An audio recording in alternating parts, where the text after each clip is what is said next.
Simpsons Index, an online spreadsheet that is also a podcast. This is the podcast. Coming to you out of SideQuest Studios, this is the Simpsons Index, episode 192. Hello out there, I'm your host, Elliot Jay O'Neill, and joining me here as always, except when he's not, is BT Calloway. Oh, hoi hoi. And returning guest, Tom Burt. G'day there. And first-time guest, Katie Regan. Hello. Hello, and thank you for joining us for the Simpsons Index. Of course, this is a podcast where we watch and review 3 episodes of The Simpsons at a time, but there is a twist. Each episode must come from a different decade. Now, Katie, thank you very much for joining us today. Thanks for having me. Absolutely. And, you know, we like to ask our first-time guests, what is your Simpsons history? Where did the show begin with you? Honestly, I actually can't remember. I'm pretty sure Homer is my dad. I'm pretty sure Homer was actually one of my first words at the age of 1. I've been sat in front of that for most of my life, if not all of it. So, yeah, Wow. Genuinely can't remember. No answer. Mm-hmm. Wow, just like Bart, Homer was one of his first words as well. Yeah. Exactly. Along with Domer. Yep, and yeah, been with you throughout your whole life, but have you slipped off from the show? Have you kept up with it over the years?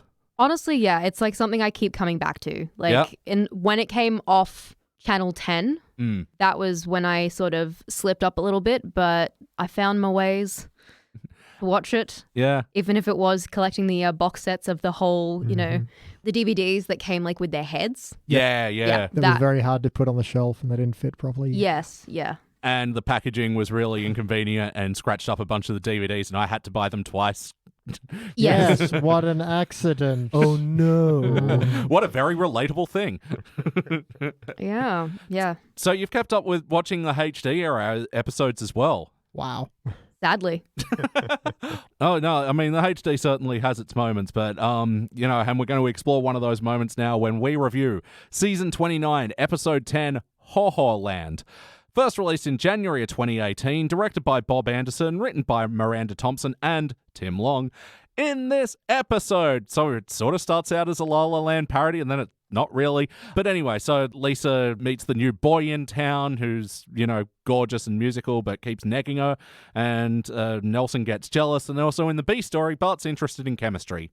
I guess? Yeah. Sorry, Yeah. It's a hard episode to summarize. What do you guys think? No, you summarized it incredibly accurately. Bart gets interested in chemistry. The end. Aside from the fact that it wasn't really an A story and B story with this one, because they spent so much time with Bart's chemistry, which was, yeah.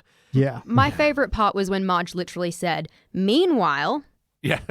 Bart's teacher says he has a flair for chemistry. It's like, okay, yeah, cool, we get it. Yeah. Cool. Thank you for referencing both plots so directly. Yep. And read at the end, it's like, well, even though the most interesting thing is over, we still have one more bit to do. It's like, yeah, cool. Thank you. I know how television works. Oh, boy. Yeah. Like, there were some parts, like, I think I like some of the jokes in this episode, but my God, the story is just, I don't feel like a lot happens. No.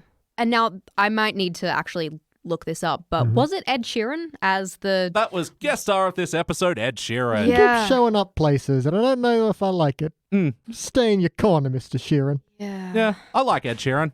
I'm bald, right? Ed Sheeran. All right, Elliot, you can leave. I know how this podcast goes. I'll take this from here. Fair enough. All right, let it go. On that, I did enjoy that they de-gingered him. Oh, yeah. True. They didn't do the same in Game of Thrones. Yeah. What? He's still redheaded. Yeah, but he wasn't but ginger. I hope my children get his hair. Well, I mean, do you want your children to have Lisa's hair? Which is potentially no hair. Exactly. That's a deep well we don't want to go to. That's it.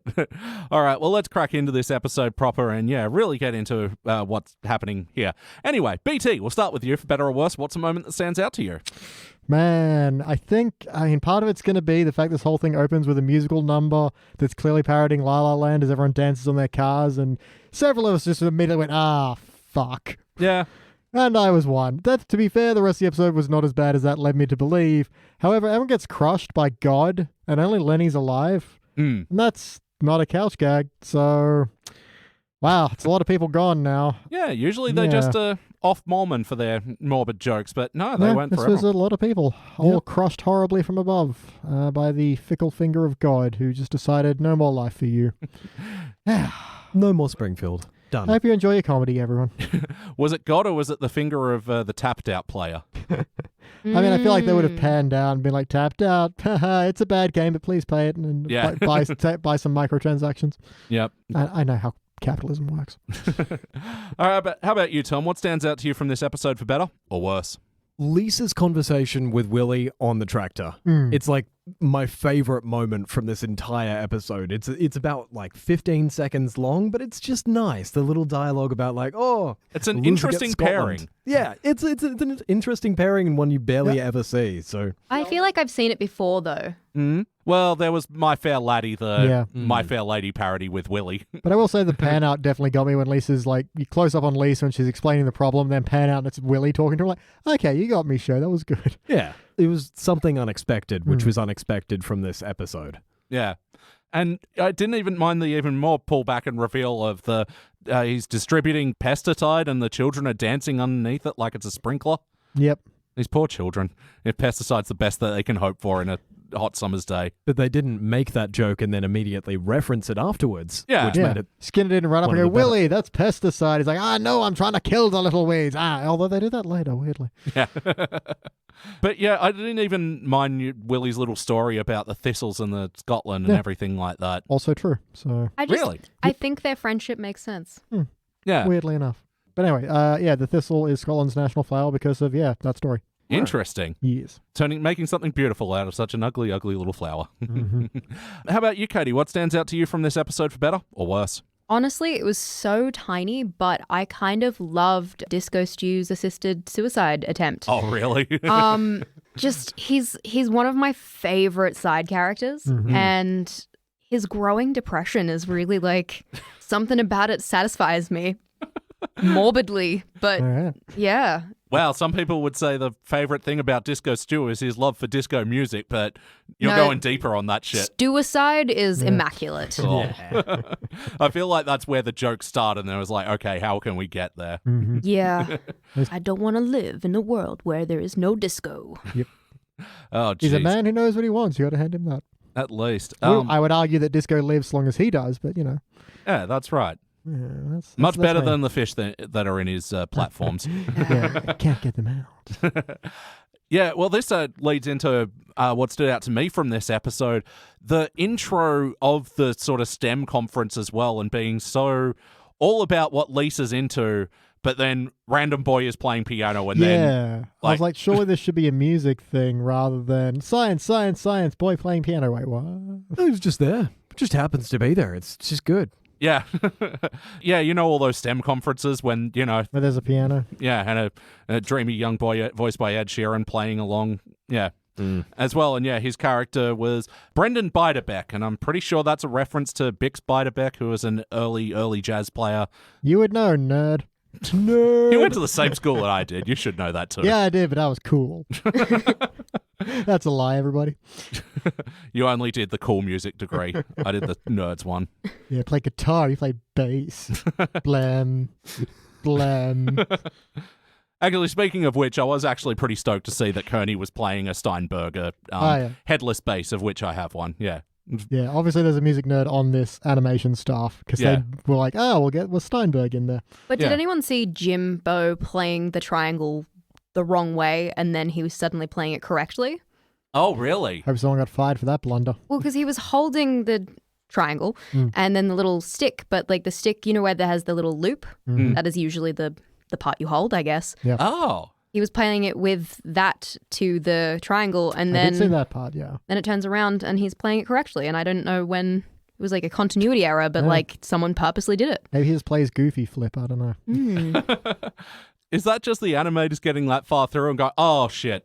Well, I've already animated it. Wrong bit of the stick. Maybe? Yeah, just imagine the animators going, hey, Gus, which way do you play a triangle with the stick bit? What, are you stupid? Nah, of course I know. That's a joke.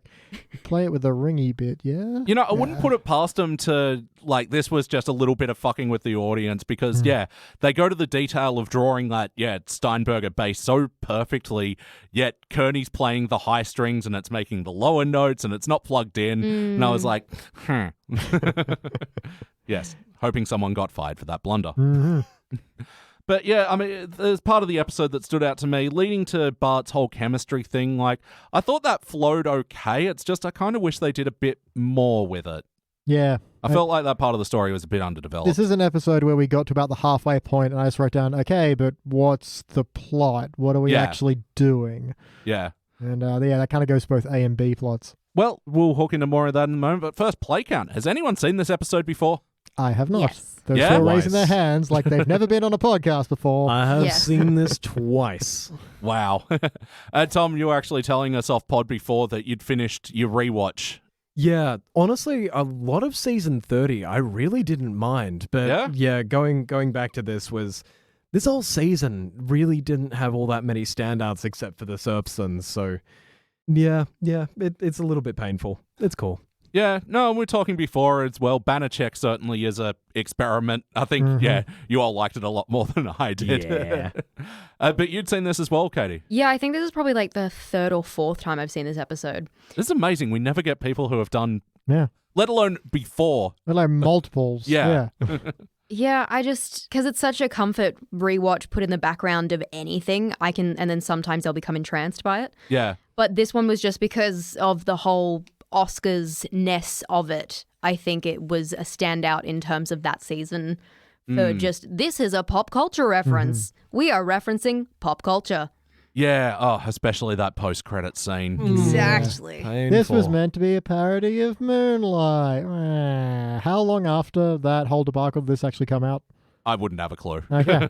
It would have been at least a year because At this least was it's released 2018. A much more timely reference than what they usually do. So Yeah, but I don't think The Simpsons were going to do a parody of Moonlight. No. I don't think they'd be able to. They literally just do not have the character base. No, that would be very awkward, so let's not think about that for too long. And talk about the wackiness of the episode. Was this a particularly wacky episode of The Simpsons? the trophy case has no trophies. They're all just decals. I like that. There's something about their trophy case jokes which always get me. Yeah, like it's evolved from being wiped out in the big trophy fire, Yeah. and now it's trophy decals. I like they kind of fixed that problem. Yeah, I'm almost bummed that Bart's story didn't get into more wackiness moments because, I didn't mind the rock candy tree. Yeah, there was a whole bunch of really good background whack, like the everything during Brendan and Lisa's initial meeting. They just kept throwing background gags in there because it's like, we know this isn't interesting, so just throw in some stuff there, like the baby Frink in the robot body. That was horrifying implications. Ex Machina. Yeah, the Ex Machina reference. It's like Glaven.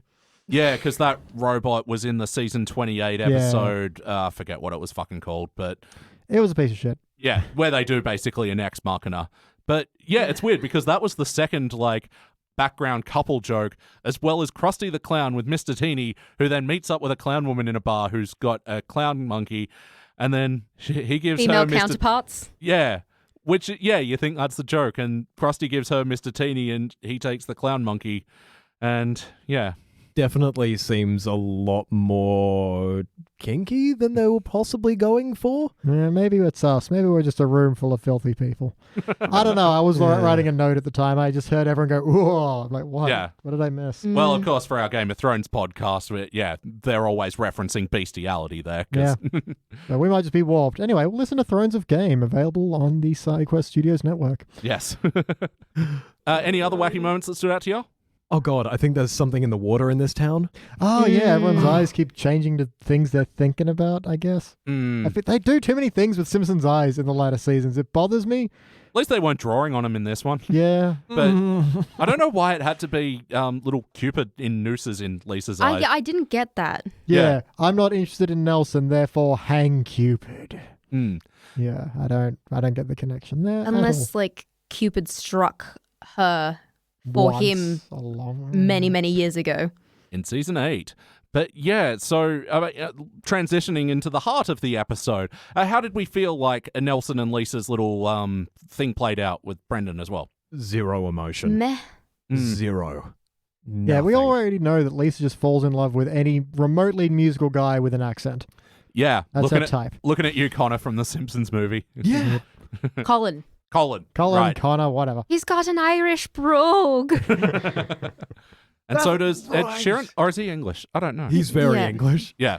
Yeah, Scotland just got mad at you for that one. What? I meant to say Ireland. So now Ireland's mad at me. Wait, Ireland's mad at Elliot. Scotland's mad at me. And we just can't go back to the British Isles anymore. Damn it, the UK downloads are starting to beat Australia finally, and we're about to lose them And we again. just lost everything. Whoop. Yeah, I thought Ed Sheeran, Brendan, whatever his character was really underdeveloped, and it just felt like his negging just started out of nowhere. Well, that's kind of thing. I Yeah. don't know if it's meant to be negging or he's actually just being like direct with her and being like, you're not perfect yet. And it's like, yeah, Lisa kind of needs that sometimes. So is he challenging or is he being a dick? I'm not entirely sure. Was she dragging or was he rushing? I hated that reference. There's only because two it wasn't people. it was so underdeveloped, but I still understood that's what Yeah. they were trying to go for. Oh, was that a whiplash? Maybe. Like, that's the thing, Oh, it's- for sure. It's so slight it could potentially be completely accidental, but I kind of took it as one. Given they're doing La La Land, the same dude who did that did Whiplash. So Yeah. Yeah, I am actually kind of bummed that the La La Land parody was just like non-existent. Like they started out. Oh, yeah, they poured it on thick at the beginning. So Yeah. okay, we're doing this. Oh, we're not. All right. It almost came across though when Homer comes in and he's like, "Hey, it's a creepy bar, like from The Shining." I was like, "Are you just doing a movie reference to everything? What? I don't even think I knew Critically what. acclaimed? Okay." Well, they used to parody The Shining all the time, and then they just kind of stopped. Like, hey, remember that, guys? Let's throw one in here somewhere. Yeah, I remember the bar scene in La La Land. I remember it being dark. I've got my eyes closed and What's my a jazz hands bar? Of screwed course, up in it's concentration. dark, but that's about it. yeah. Well, she wanders into someone playing she being Emma Stone's character, and then it's Ryan Gosling, of course. The Ed Sheeran of Hollywood. Yeah, exactly. In looks, beauty, talent. Charisma, that bod. Absolutely. But yeah, I just don't feel like I'm they had very a sorry for saying that, Ryan Gosling. I just felt like they didn't really ever have a solid idea for his story as well, especially that it just got sort of chopped off at the end. It's like, he needs to move to another school. He's gone. Yeah, especially considering the point of La La Land is sometimes your ambition drives you in a different direction of the people around you. There could have been something if they'd stuck to that as a theme, Yeah. I guess. But, I kind of like Nelson fighting Felicia, although he definitely does it out of the clear blue fucking sky. Yeah. So, Yeah, I guess that's what is bugging me about this episode is that it is out of the clear blue sky, a lot of this. It doesn't... you know what? It's just like what you were saying, Katie, with Marge going, oh, Bart's teacher is telling me. It's like, what at school instigated this? This is the part of the story you usually investigate. Should it have been Milhouse, who's like, I'm going to try and learn music and maybe that'll impress her, and then actually does okay at it? Like, at least it's less clear blue sky. Yeah, More- well, I mean, they've even already set him up at the start of the episode as still pining over her. Yeah. There was just no good option. Like, Yeah. Nelson was being particularly, like, evil Nelson for a whole bunch of it, and just being really brutish and angry and beating people up and stuff. And then Brendan was just such a massive, dripping douchebag. Wanker. There's just no good option. Yeah, it sucks that it wasn't ever like Lisa realizing, he is a dripping douchebag wanker. Yeah. Yeah, he was pulled away rather than rejected, so... Yeah, like she gets that moment at the end with Nelson, sort of. Yeah, I don't know. Yeah, where she just yells, oh, I'm alone and I'm okay with that. It's like, but you're just yelling it. This isn't really a resolution. You do know that. It's like you can't just yell bankruptcy. There's a process here. I declared it. I also didn't know whether I kind of loved that she did the whole imagined their future together, Nelson and Lisa's, where they're grown up and she's the lawyer and she's defending him because, of course, he's still in the life of crime. And then she's like, no, I can't be with you because of this foreseen future. But I don't know whether I loved or hated that they didn't do that for her and Brendan. Like, No, absolutely. Yeah, she But then imagined again- the worst possible future for Nelson and yet did nothing with Brendan. It was just, I guess I'm in with you. No, you're going to a different school. exactly. But then again, maybe it has something to do with the fact that they were very obviously getting a man to play a 11-year-old child and you couldn't age up his voice. Oh, yeah, that's the other thing. At least he's only 8. He's 11. That's kind of weird. I kept expecting that to come up as a thing. Like he would go to this school and she'd be kind of into him, but he'd be like, you're a child.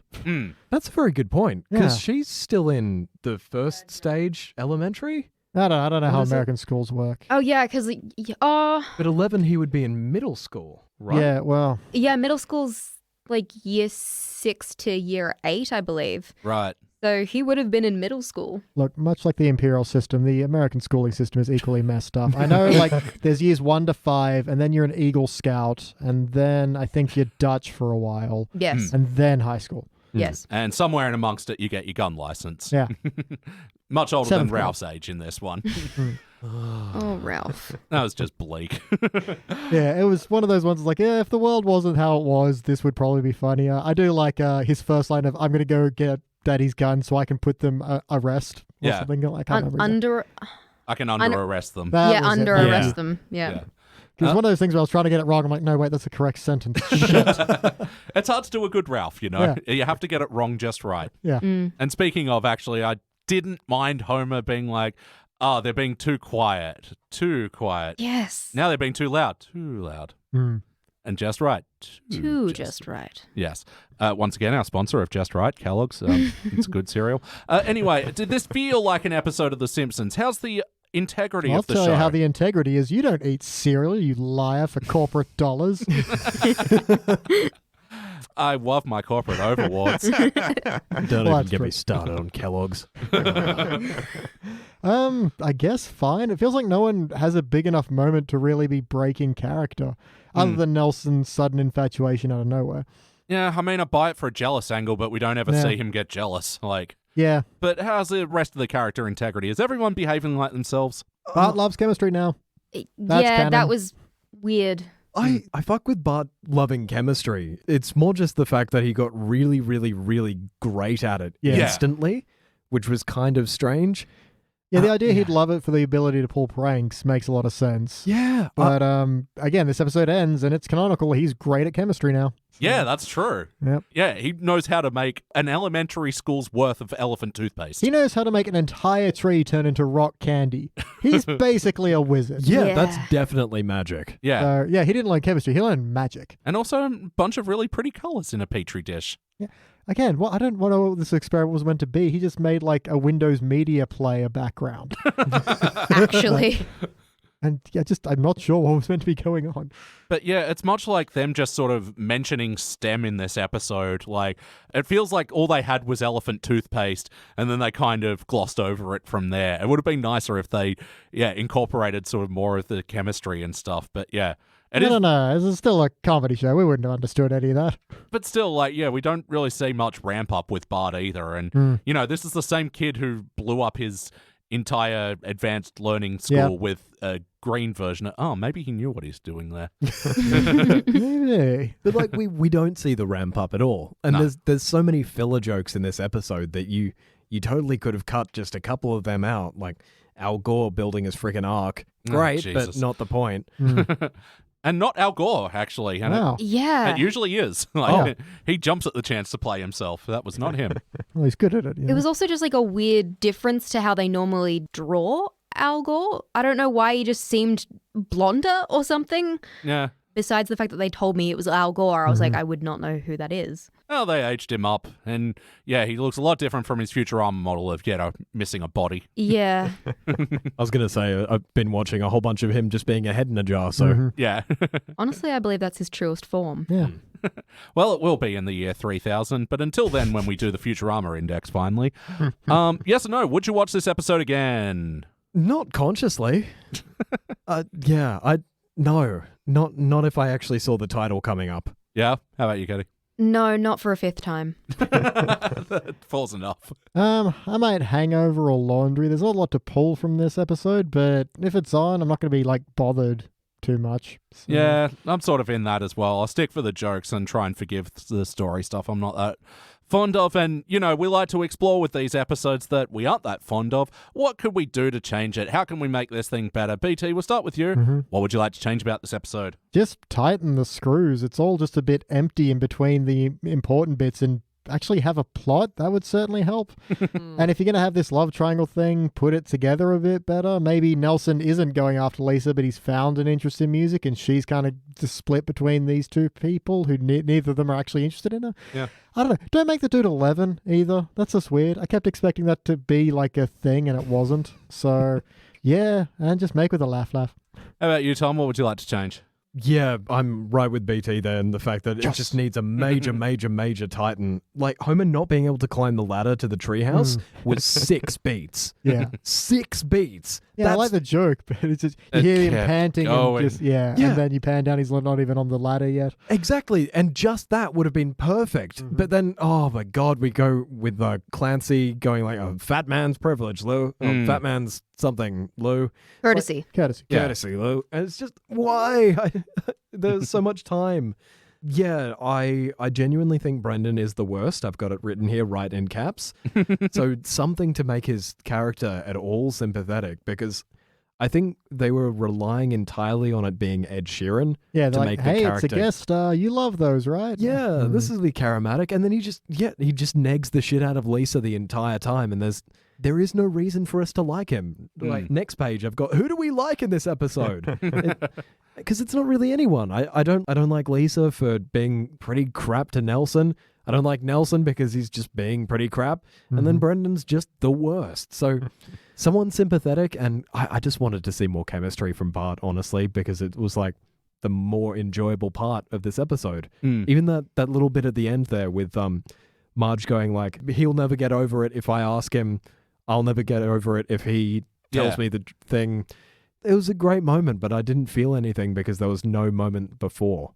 No, and it was almost tying into something at the start of the episode where Marge was saying, yeah, if he lies, that'll destroy me and stuff. Like, it was almost a recurring theme, but yeah, they didn't hit on it enough for it to be meaningful. How about you, Katie? What would you like to change? Well, kind of on what you were saying, Tom, I kind of wished they'd flipped it so that Bart's chemistry story was a plot line, and then the La La Land, whatever the hell you want to call it, thing was B plot. Then I think it would be a more sort of rounded out episode, and then the moments with Bart and Marge would be more heartfelt, more earned, and then like all of Homer's sort of funny gag things would be actually funny gag things. Yeah. Oh, I'm sorry. I have one more thing. Okay. Cut out all of Ed Sheeran's songs.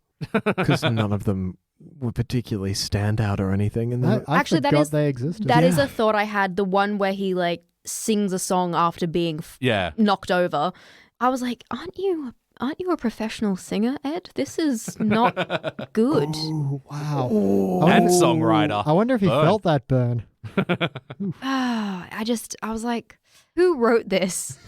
Because it's not good. No, and it's, again, so long and drawn out, and you made me trip, and then I flipped, and blah. And then they're so proud of that line, they stop and talk about it. Yeah, that was like what was like, I was like, okay. Yeah, cool, thanks. Yeah, they may as well have cut to a live shot of the writer's room of just them going, oh, for those at home listening to the podcast in an audio medium, of course, I patted myself on the back. Yeah, and what I'd change, I actually wish they'd leaned into the La La Land parody. If you're going to do it, do it. And I think there's actually something really good with, if you're going to have this guest star come in to, sub out for Ryan Gosling, sure. But yeah, run with that. Even you can keep the parts of him negging her and her trying to overcome it and have, like, that guy's sort of flirting with everybody else using his talents and stuff, and, like, her realizing, oh, God, dripping douchebag, to throw back to that term. Yeah, that, she's not special to him. He just does this with everyone. Something like that. I don't know. All 8-year-olds he ever meets. Yeah, it just gets weird every time I think about it. But yeah, I guess if you try and remove the romantic element from it as well, like that he's only interested because she's a sax player, and I don't know, maybe it's even a Whiplash parody there as well. Yeah, so why does he like her? Because she plays jazz. I don't know. Because they met in an empty room of a STEM conference. Sorry, sometimes they call it STEAM. Yep. STEAM. Which is very controversial amongst the STEM and STEAM community. Stop it. So I was just thinking, I think that maybe should have been the point, is that she's kind of put this relationship in her head, and he's like, no, I just like playing music with people who can play. Yeah. I don't know where you got this idea from. Maybe it's not the best plot point, but it makes it far less creepy, so I'll take that. Yeah, actually, there is no romance. No. Like, there's nothing in the sense that, as far as we get completely from her perspective, and so I kind of like that being the reveal that this is, her character perspective, therefore this relationship was all in her head. In her defense, he did take her for ice cream and paid with his credit card. Yes, that's true. That could be a date. Oh, and in this, was this a Dog Day Afternoon reference with the bullies carrying the president? I was already split between whether or not it was a Terminator 2 reference or a Godfather reference. It's carrying guns in rose boxes. I think is it's like such a thing. mafia thing. Yeah, that's where I got the Godfather from. but, Rival gangs. Yeah. There's also that moment of just, they're playing this tense music and it's like his card is taking too long, but like, what is my tension here? What am I supposed to think is happening? Because I know the bullies are not going to pull shotguns out of those boxes and murder them both. Well, it's HD Simpsons. Let's not rule it out just yet. mean, so far we can rule that out. God killed a bunch of guys. That's true. Yeah. I Ralph forgot had a how this Once God starts murdering people, all bets are off. Oh, absolutely. And also, why did Lisa envisage them as a bunch of minotaurs as well? It's all fantasy in her head. I don't know, Elliot. I don't know. It's odd. Anyway, we are here. It's time for our final notes. Now it's time for our final notes. Everyone's final notes. Boom, boom. Notes. Final. Extended version. Well, I had a dead room. I was thought I'd ride that. Just the album cut. Yeah. Tom, do you have any final notes? I have good on you, Nelson. Lift weights, get dates.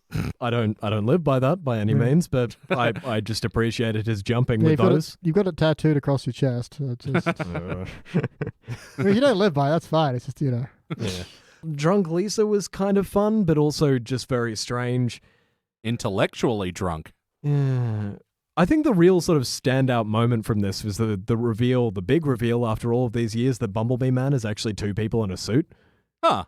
I missed that. What? Yeah. That was kind of wild. Aside from that, I don't know. It was all right. There were jokes. The plot was bad. Yep. That's all I got. Actually, on that as well, they announced recently that they've just announced who the new voice of Bumblebee Man is going to be.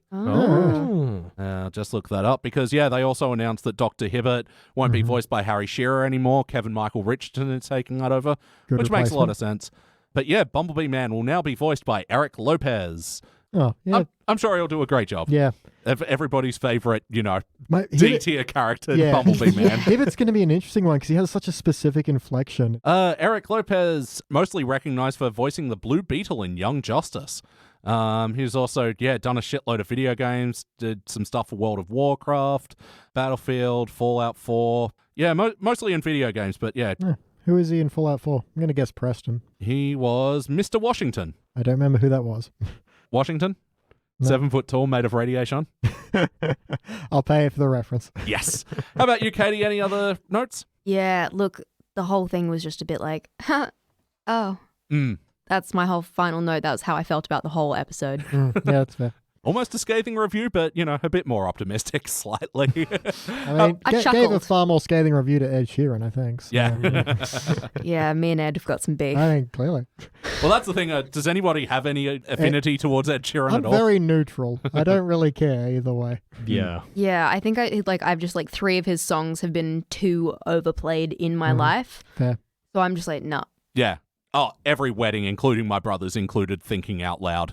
I think I got really, because I'm a big Harry Potter nerd, and it was like, oh my God, Rupert Grint's playing Ed Sheeran in Lego House. That's so cute. And then, yeah, I dislike Ed Sheeran, apparently. Rupert Grint playing Ed Sheeran in Lego House. What? Yeah. What was that sentence? I got lost along the way there.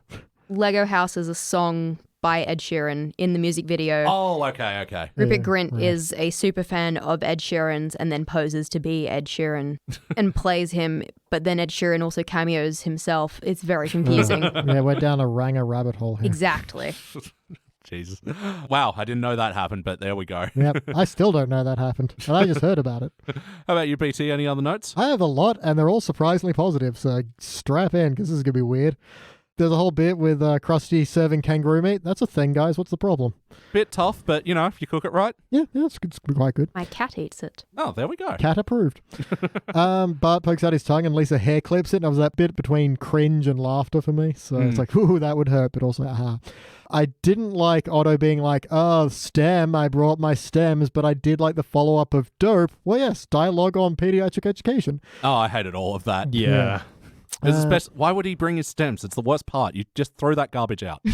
He's seeing if they can do so. Like, I don't want to defend that part. That part sucked, so don't make me. Mr. Burns has Professor Noodle Strudel as Smithers dressed up to be like nuclear energy is safe. I like Noodle Strudel. That's good. I'll have that. And the monocle. Yes. Yeah, Everything with monocle monocles. on top of glasses. I'll pay that. One of the nerds from Homer's college gets murdered by one of those robots from that shitty episode we watched last week. Oh, shit. I didn't notice that. That was in the background. It's like first sentient robot. It's hiding an axe behind its back, and then it just lifts it up and swings it, and you just Wow. like, wow, okay, yeah, no room for error there, guys. Thanks. They have a robot that's been programmed to judge TV, and it says Stranger Things Season 2 suffers from Season 2 fatigue. It's like, it's called the sophomore slump, guys. There's a term for it. You're in TV. You should know that. Yeah, from the show that's currently going through season 32. 32nd season fatigue. Yep. They're playing jazz, and Lisa's like, it's the greatest American art form. And Homer has a line, banging on the walls is the greatest American art form. And like, I kind of like it. It's like, it's bad, but I kind of dig it. I don't like any of the follow-up, but that's me. Nelson cries and he punches it. I thought punching tears was good. Yeah. The one positive in Douchebag's favor is he does play the keytar. Keytars. Is it a positive, though? Yeah, it's a keytar. Is it? on a scale, it's that instrument that's so nerdy bad, it's good again. It comes back around. That's why they gave it to Chang in Community, right? Yeah. Look, I will defend the keytar for reasons I don't understand. Homer's will just says, I have nothing. Yeah, I dug that. And that is all my notes. All right, cool. And fuck that notebook Yeah, no, then. I meant to drop it. It's got away from me there. Maybe it doesn't like me anymore. It's stepping on it and stubbing it out now. Come back, baby. I didn't mind Lisa's whole nothing could ruin this moment, and Willie's walking by, Dad, golfers. And I cannot do a Scottish accent. It's all right. We already offended the Scottish. And we haven't talked about how Chalmers lost the tip of his tongue in this. Yeah. Because Willie put sulfuric acid in the punch because he was trying to murder him. Why was this bit in here? I don't know. I don't know the follow-up gag of, I'll leave him alone. He has an ambition. It's like, okay, but also, what? Yeah. And I don't know functionally why Lisa had to tell Nelson his voice isn't that good, then he was playing bass. I didn't mind it for the line, listen up, Dingus, I'm the next Mingus. That's pretty good. Yeah, but then again, if he was planning on singing, when did he suddenly learn bass? Yeah. And like double bass as well. It's a hard instrument. Yeah. It also doesn't matter that he's singing or not singing because we cut away from that entire thing and we have no emotional follow-through on Nelson actually playing. Exactly. It's all just in Lisa's head again. Yep. And to warm up, he does the arpeggio with his haw-haws. I wrote down arpeggio. All right, well, it is time to rank this thing. On the Simpsons Index, we rank using our 6-point scale, which starts down the bottom at failure. Maybe if the episode was just meh, you give it a participant. But for the positive rankings, you got okay bronze, good silver, excellent gold, but for the best of the very best, the episodes which The Simpsons could not exist without, you give cubic zirconia. I'm going to go first. Let me show you how it's done. I'm going to give it a participant. Like, it could have been a bronze if the story was a bit better, because, I liked a lot of the jokes here, but the story was just very nothing. And BT, what do you reckon? Did you just steal all my notes when I dropped my notebook there? Because that was exactly what I was going to say. I know you didn't because I don't write my rankings down.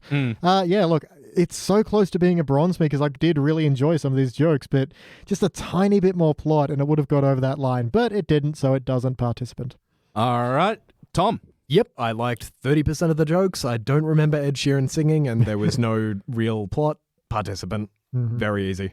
Nice. And Katie, finish it off, please. I'm going to follow the crowd, participant. I would give it a really nice you tried decal for their trophy case. Yeah, like a genuine, hey, you know what, you tried, buddy. At like, least you tried cake. I feel yeah. Like a gold sticker for their trophy decal case. They just have to have a participant decal. All right, unanimous participant. And this will be the 6th episode from season 29 to get this ranking. It'll be joining The Simpsons, which, you guys were talking a bit positively on. I'm sorry, we gave it a negative ranking. We didn't give it a negative ranking. We gave it a meh.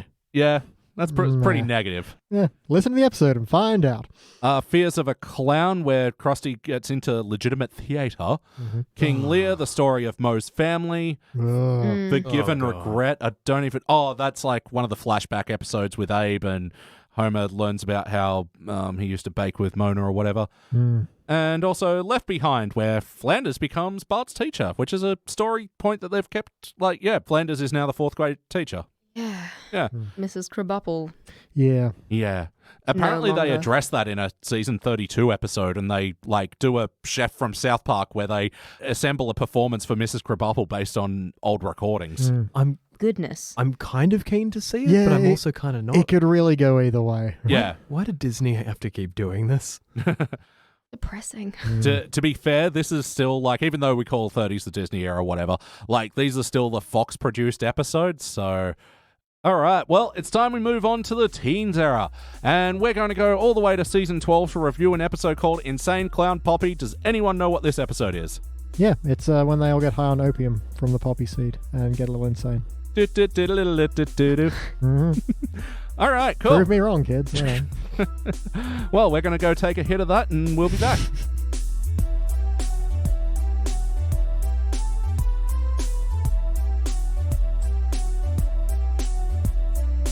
And we are back, and we just watched our Teens Era episode. This was Season 12, Episode 3, Insane Clown Poppy. First released in November of Aught, it was directed by Bob Anderson, written by Don Payne and John Frink. In this episode, Krusty learns that he has a long-lost daughter named Sophie, and she comes to town, and he pretty well immediately disappoints her. Hey guys, what do we think? Yeah, really good. Yeah, very, very good. Such fond memories of this episode, like this one in particular. There's a lot of good quotes out of this. There's a lot of it I couldn't actually watch it. I was too busy writing the episode down before it happened. Yeah. Yeah. I came away grinning. Yeah. Oh, there's so many moments, and yeah, this is still part of the Teens Era that I adore, where they're doing very wackier and not as grounded stories, but it's still a lot of fun. Yeah. Yeah. It's wacky, improbable, not impossible. And I think it's one of the ones that had surprised people that it wasn't classic. Like, even season 9, it sort of feels like. Yeah. Well, yeah, let's hook into it. And Katie, we'll start with you. For better or worse, what's a moment that stands out to you? Actually, when whatever his name is, Tight Lips, Johnny Tightlips. Johnny Tight-Lips. Johnny Tight Lips is like, tell him to go suck a lemon. Yeah. Yeah. Just commitment to his character, just even when shot. Just, Yeah. Beautiful. It's just such a good reprise for the character as well. So yeah, this is the introduction of not only Johnny Tightlips, but other fan favorite Frankie the Squealer. Oh, I love him. I just love squealing. You know, Fat Tony's middle name is really Miriam. It makes me feel big. And apparently the name they chose, Marion, is actually John Wayne's real name. Oh. So that's why that was chosen. Yeah. Wow. John Wayne. You just don't get it, do you? Yeah, the mob is so much fun in this episode as well. Oh, yeah. Like, especially because, yeah, this is the version of the mob that aren't super threatening. No, they're adorable. Yeah. But still do all the mob things like hide machine guns in violin cases. Before you ask, yes, we do have pasta. Well, it's good. I like pasta. They're muttering their other, oh, yeah, look at that. This is pre Fat Tony's son coming into the Oh, picture. Yeah, right? way before. Yeah. Okay. Call Michael. Yeah, once again, playing Fat Tony as always, Joe Montagna, who's just, absolutely wonderful in it. And it's surprisingly adept at violin. Didn't see that coming. Yeah. Yeah, especially when he first, assesses it and is just plucking it and scraping it across his teeth. And I do love the assessor's like, well, you won't get much cash, but the sentimental value is through the roof. Yeah. And then even after, I can do this for real. How about you, Tom? What stands out to you from this episode for better or worse? Pick something. I'm chambered if you got one time. Yeah, go BT, go. I mean, come on. It's got to be Christopher Walken reading Goodnight Moon. Goodnight Room. Goodnight, Cal, jumping over the moon. Or maybe tell you again about the scorching. You in the red skirt. Chop, chop. The fear. And one of the other guest stars of this episode, Jay Moore, not Christopher Walken. Yeah, I knew it wasn't. Oh, all right. Christopher Walken doesn't do a good Christopher Walken. You need to get someone else. Just tape a bunch of cats together. Oh, actually, that's what stood out. Gonna take a lot of fireworks to clean up this room. Hi, the whole intro with Homer and Bart. First of all, blowing things up and being a father-son activity. Charming. Like, Homer is a good dad. Yeah. Like, Just with fireworks. it's like a nice reminder sometimes. It's like, oh, he genuinely loves his kids. Yeah. He's actually a quite good dad throughout all this one. See, especially at the beach where they're all piggybacked on him and Maggie's just blowing bubbles in his eyes. He's like, that stings, sweetie. Yeah, I think the only moment of sort of more jerky is leaving Lisa to be circled by a stingray. But, Which- he was on his high horse, to be fair. I have to wonder if that was before or after Steve Irwin. I think definitely well before. Yeah. Yeah, before that R.I.P. became a national point of mourning. Pain. Yeah. where every year we go out and kill as many stingrays as possible to avenge Steve Irwin. Yes. They're good in soup. Yep. Try disputing that, our American and English listeners. You can't. You probably believe it. Remember, Ireland, we hate you. That's not true. My last name's O'Neill. We've made so many enemies. Why do we do this? Podcasting. Way to start wars. But yeah, the other thing with Jay Moore is apparently they had Christopher Walken on the line to do this, but like... This is a bit of rumors and speculation. Yeah. Apparently, he asked for more money, and they refused, and then they just said, we can just get our buddy Jay Moore to do it. Then at the end, they did something that The Simpsons never do, and then they credited Jay Moore as Christopher Walken. And speculation that that's somehow a dig at Christopher Walken, but, I mean, why would he That's care? also literally what it was. Yeah. Like, you're just doing your credits accurately. Yeah. Anyway, rumors and speculation. Yeah. Shouldn't engage in it like war with other nations via podcast. Yeah, we're in enough trouble as it is. You don't want to piss off Christopher Walken as well. Don't make me tell you again about the podcasting. Yeah, this first act around the book fair and the fireworks and stuff, it is one of these first act fuck yous that doesn't really have much to do with the story. Well, it leads in organically enough, but yeah, it's worth it because it's funny. Yeah, because even the fireworks doesn't exactly have much to do with the book fair. They just sort of a means to an end, but god damn, it's a lot of fun at the same time. And it just keeps up the pace so well. So you're not sitting there going like, oh, I want the fuck you to be over. It's just, it's quick. Starts the episode out with a bang. Yeah. Several bangs. It unsticks a drawer. You can take that home with you. Yeah, and there comes a time in a father's life when he blows up his daughter's room. You didn't blow up Maggie's. Wonderful stuff. And yeah, the book fair is where we get so many of our guest stars for this episode. Stephen King is playing himself in this one. Yep.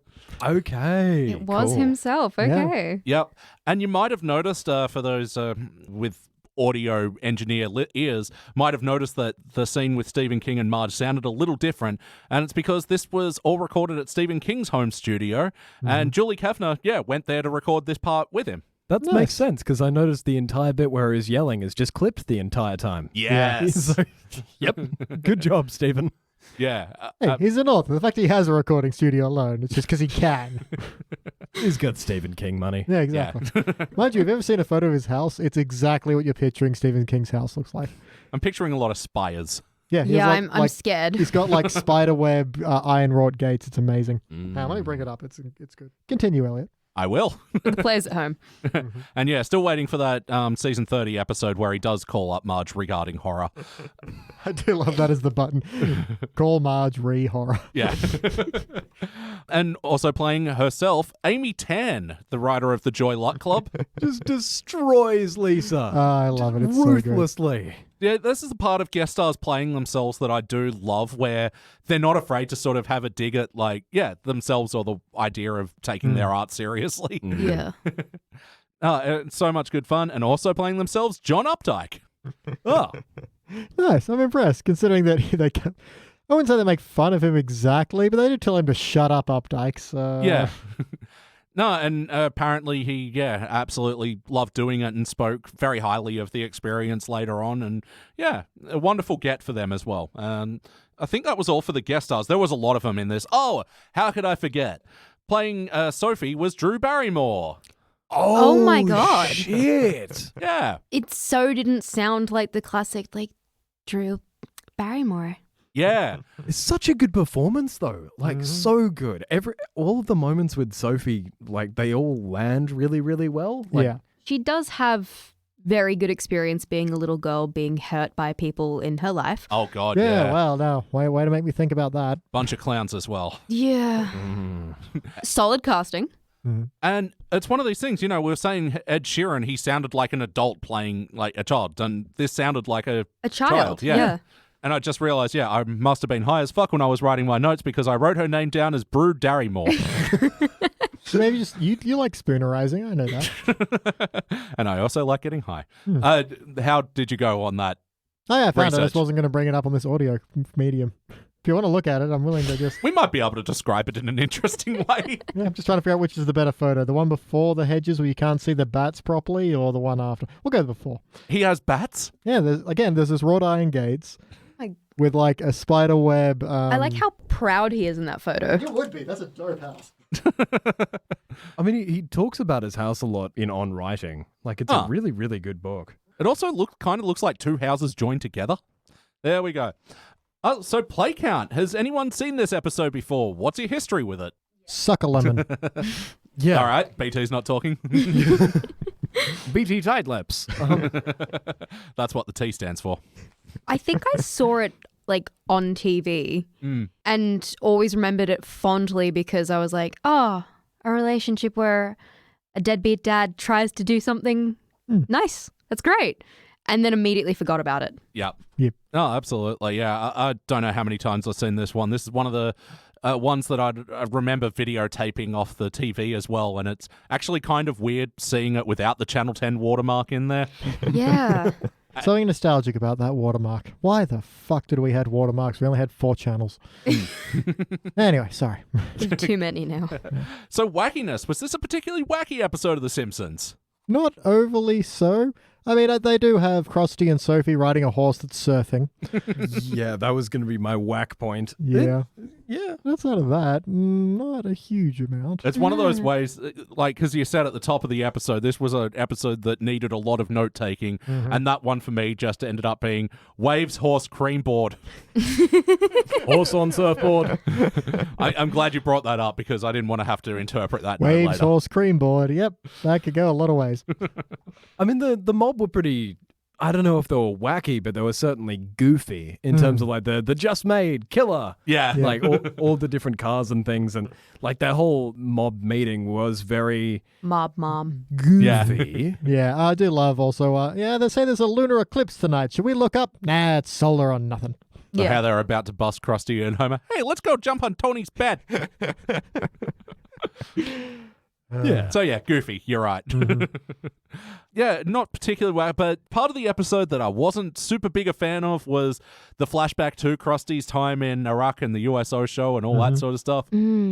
Just maybe a bit of dicier material in this episode that maybe doesn't play as well these days. There were points, though, that I was like, that's oddly respectful. Yeah. Like when the cheerleaders or whoever they were, Yeah. dancers came out and was like, this isn't respectful to our Muslim hosts. And I was I like, do like yeah, good on you.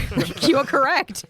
Yeah, you'd hope army guys would be like that. Hey, that's just fanning the flames of hatred. You know they're probably not. I But know. I guess wanna that's hope. also whack. Yeah, I guess it's more from Krusty's side of thing, and I guess you're meant to not be super sympathetic towards him anyway. Oh, no, not at all. I also just enjoyed that in that whole section, all the soldiers had amazing tans, like as they would. And like the animation of it was done very well. Yeah. Yeah, actually. No, I mean, it all looked very good, and like there were like one of my favorite animation moments where the cheerleaders were stacked up in a pyramid, and then the dust storm kicks up, and then it ends up looking like A pyramid. Pyramid. yeah, very silly visual joke to hang on, but yeah, I got a kick out of it. Yeah, any other wacky moments standing out to you guys? Homer gossips with God. So what's going on up there? Maud Flanders playing the field? How really? many All those guys? guys? And I just did all the family reaction of just, what? Yeah. But I mean, we've developed over the course of this podcast that Homer is actually a god, but he doesn't know about it. Oh, so he Theory. might have actually. So he might literally just be gossiping with his, co-worker, basically. The guy who would smush people later on in the series. Well, yeah, and, being that this is about Krusty and his long-lost daughter, a bit of emotional episode, how did we like the heart? Did you guys feel the bumps? Yes. Listen, 4 aces is not a gamble. Just his desperate plea, but honey, I wanted to...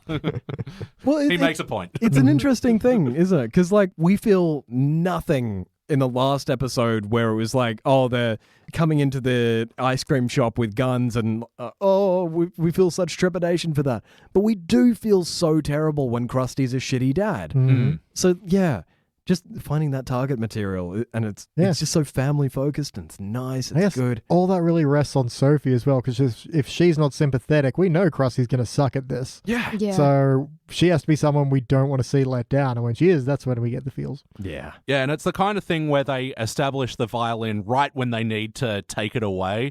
So it's a bit convenient storytelling wise, but they've also done a pretty good job, of building up Sophie and her desire to want to relate more to her dad, and then also her mother having just a deep, deep hatred of. Just so many dead clown paintings. I mean, my gosh. That was genuinely terrifying. You think just a clown painting is unsettling. Try it being dead. That's somehow worse. Separate sculptures too. I know.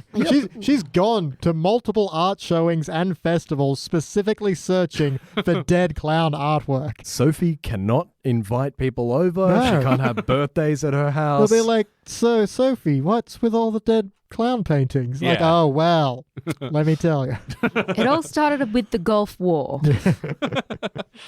Brutal. But yeah, even though I think that they kind of rush through this a bit and it's more about the hijinks and silliness afterwards, Sophie really doesn't actually get a lot of airtime in this episode. I think they No. do bring it home though. Yeah. She definitely, I enjoy her as a character. Mhm. Yeah. As little as we get, it's enough. Yeah. Oh, totally. But ultimately, does this feel like an episode of The Simpsons? Are these the characters we know and love?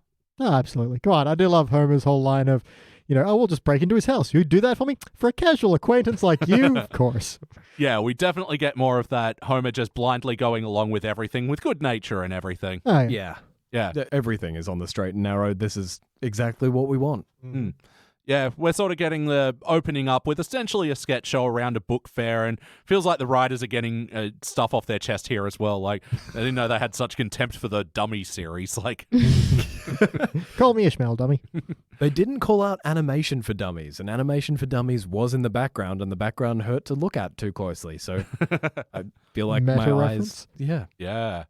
I will say, actually, when Krusty and Sophie are sitting on that cliff face, the sky, it looked beautiful in that moment. Mm-hmm. She's playing that violin. It's very sweet. Playing a song that his dad used to play for him. That then Fat Tony plays him on that act break. Yep. What was that shot as well of Krusty looking through Fat Tony's arm? Was that like a Mrs. Robertson reference? I don't think so, because that would be sending some mixed signals. Yeah. I think it's just, framing Krusty as trapped by circumstances. It's symbolism, Elliot. Symbolism. Mm-hmm. Symbols, not just on drums. I did find it weird, though, that they ended the act after that. Like, I thought that shot of Krusty looking through the arm was actually quite good. Mm-hmm. But then they chose to end it with Fat Tony playing a little happy jig and then smiling weirdly and going, eh. Like, that was just such a weird act break anyway. Yeah. Yeah, anyway, the show feels like itself. It's, teens era, but it's still pretty on point. No character breaks, really. But yes or no, would you watch this episode again? Absolutely. Yeah? And episodes we want to watch again, we like to think about what playlist we'd put them in. What are some other Simpsons episodes you'd think would pair nicely with this if you were doing a playlist? Anything to do with the mob. Yeah? Yeah, just everything like- Fat Tony. Mm-hmm. Yeah. I'd put this and then directly after it introducing Michael, Fat Tony's kid. Yeah. Just like as a nice Yeah. father and child Yeah. Yeah. pairing. We liked that episode, if I recall correctly. Mm-hmm. Weird cameo from Metallica, but all the Michael stuff was pretty Oh, good. yeah, that's that one, isn't it? Yeah. He just wants to cook. And I don't think I'd want to watch them again, but Sophie does actually appear a couple more times in the HD era. But then they get her played More by... of a background character, and incidentally. No, like anytime they've brought her back, it's like she's had a role in the episode. But in future episodes, she's been played by Natasha Lyonne, the Russian doll. Yeah. Oh, okay. All right, but no episode is perfect, and we like to explore what we'd like to change. So what would you like to change about this episode? BT, we'll start with you. Man, I hadn't thought about this. Not a whole lot, because it is a lot of fun, and I don't have many negative points here. Yeah, let's just see Stephen King call Marge back and let her know what he's up to. And, you know what? Ask what she's up to as well. She's a person. She has interests. She's written a book. Yeah, exactly. They're both, or not by this point, but, she could have gotten him for the recommendation. Yeah. And that's what I would change, Elliot. Good stuff. How about you, Katie? What would you like to change about this episode? I would get Homer to actually save Lisa from the ray. Oh, yeah. She got kind of shat on the entire time. Like she got her room blown up On her birthday. on her birthday. That was forgotten about, Aw. which is a trope. Yeah. And then she went to the book festival. Everyone hated it. And then she got publicly humiliated, and her dad wouldn't even sit next to her. Oh, that's right. He even does the whole put his hand over, yeah. I'd get Homer to save her just for a little bit of redemption. How about you, Tom? What would you like to change? I think Sophie needed more songs and to neg Krusty some more. But So basically, take a little bit of our last guest star and add a little bit more to this guest star. Yeah, it's hard because, like, I really want more Sophie in this episode, but there's not a lot I'd remove from the start as well, but I maybe, like, remove some of the lesser jokes, the dummies one, and I don't know. There's fat to be trimmed from this episode, definitely. All right, we are here. Who has more notes? Tom, we'll start with you. this banner available on audio tape. I like that. Sophie describing her mum as kind of shy, 32 confirmed kills. Very, very nice. Yeah. And then, of course, like blowing up the Duff crate coming in and that actually being a sad thing is like, oh, okay. So you're fine with the alcohol. Yeah, I was but about to the say, cheerleaders? that would also be an insult to their Muslim hosts. Yeah, So- I'm glad someone brought that up. Neither of these, no, both of these things are not haram. Like, what are you doing? And also, I absolutely freaking love and totally empathize with Krusty's. I thought I was on. When was I off? Yeah, just. Yeah. I feel you, Krusty. Yeah. Yeah, bring a voice actor on to do a podcast. Just And how about you, Katie? Any other notes? I just loved the moment when it was Krusty's talking about ending this flashback, and he's like, "When I came to, she was gone, and the war had been over for 8 months." was he unconscious for 8 months? In the Just in the desert. Just... Maybe Krusty's I choose to a believe god. he like full on went like Jesus, 40 days, 40 nights, Yeah. like through the desert, has no recollection of it. Wow, Krusty, this new savior. Yeah, or Fear and Loathing, and just wakes up in a hotel room wearing an alligator tail. It's like, what happened? Absolutely. Was that all your notes? How about you, BT? Oh, a whole bunch, as always. Santa's little helper has his little doghouse blown up, and then he just kind of hides in the blueprints. The voice acting on that dog was like, heartbreaking. Thank you very much, Frank Welker. The whole Joy Luck Club. Geez, damn, that bit kills. Just you couldn't have got it more wrong. Wrong. Yep. The Octopus water skiing, I think, is just a good little Apu background joke. Yeah, the little montage with all the fathers and their kids. And the Flanders one was a bit uncomfortable, though. It's like, oh, that castle's looking a bit too Roman. How should I punish myself, Daddy? It's, what? Nope. Moving on from that real quick. Homer has a line of, I wouldn't trade fatherhood for anything, except for some mag wheels. That'd be sweet. Such a child. Mag wheels are pretty nice, man. I do love, my daughter's so smart. I tried that whole, got your nose, didn't fool her for a moment. My uncle still has my nose. Yeah. Oh, God, I just realized I'm an uncle. I can start taking noses soon. Oh, my God. You mean you don't have them? No, I haven't. They've not been, aware enough of their own face. Came here to chew bubblegum and take noses. Yeah. And I'm all out of gum. It's a weird card game. They've got Snake, Moe, Fat Tony, Krusty, and Homer. Where, And the appraiser. and the appraiser. Just hanging out for any valuables. Where, rounds of $2,000 are not unusual. Like, That's a pretty wealthy crowd, though. I mean, except for Homer and Moe and Snake. well, I mean, I could buy Snake's got the Snake. life of crime. Yeah. Yeah. Snake's got the life of crime. Mo can put the bar up as collateral, and Homer's got stupid money because he true. He doesn't. Yeah. He does often luck into money. Yeah. The ukulele is the thinking man's violin. Mm-hmm. Elliot, as a ukulele player, can you attest to this? No. I very much learnt it because it is reputedly easy to learn. All right, you heard it here first, folks. No. And, Elliot, as a trained bass player, will tell you, it's easy. All right. So is bass. What you're saying is instead of mocking you earlier for playing bass, I should have mocked you for playing ukulele. Relentlessly, for both instruments. I have not picked good instruments. Do you have a third one we can make fun of? The jug. I found my old ocarina when I was cleaning up, and I learned to play the first part of Zelda's Lullaby. That's pretty dorky. Ocarina's tough, though. Well, it's tough, but it's also just basically an oval recorder. Yeah, and recorders do suck. That they do. Homer's line of, Marge, can I play devil's advocate here? And just smash cut to pinball. So beautiful. Yeah. I eternally love Homer's line of, if I know Fat Tony, which I don't, Yeah. he'll be so distracted during his hosting duties, we can sneak in. And it's quick, but I do quite like if Homer's, hey, I have a plan, cuts to the, a shot of the air duct, and then Homer's butt is just stuck on the air duct. Well, that didn't work. Oh, I love it. And final note is also the final bit of, I said I was sorry. Oh, well, it's just, sorry, you're all such jerks. Wow, Homer gets a lot of fun in this episode. He really does. Oh, yeah. And yeah, my final notes don't often talk about the couch gag, but this one really dates the episode of having a Matrix reference. I love the Dr. Nick sketch as well. With my diet, you can eat anything you want whenever you want. And you'll lose weight? Sure, why not? Maybe it's a free country. He just said it was a diet. He didn't say anything else. The title of Krusty's book is Your Shoes Are Too Big to Kickbox God. That feels like a reference we don't get. Homer just passing the time singing a whim away, a whim away. Don't do that. So good. And yeah, you said all the other notes that I had written down, so it must be time to rank this thing.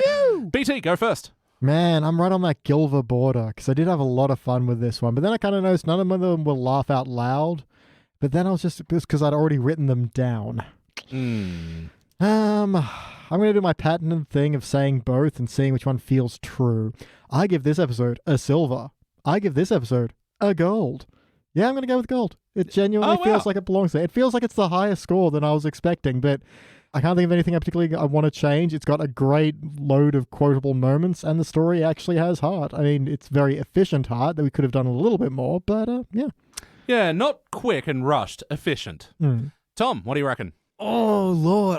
I've been thinking silver this entire time, but also in comparison to what, So, on what does one base his response? Yeah, I think because this isn't my first rodeo and it was my gut response, I'm going to go with silver, even though I can't think about what exactly puts it there. I think it's just a gut vibe. I always say, trust the heart guts. They know what they want. They'll lead you to promise. The heart guts. Because I love this episode. And it's like it's a shiny silver for me, but it's not quite there.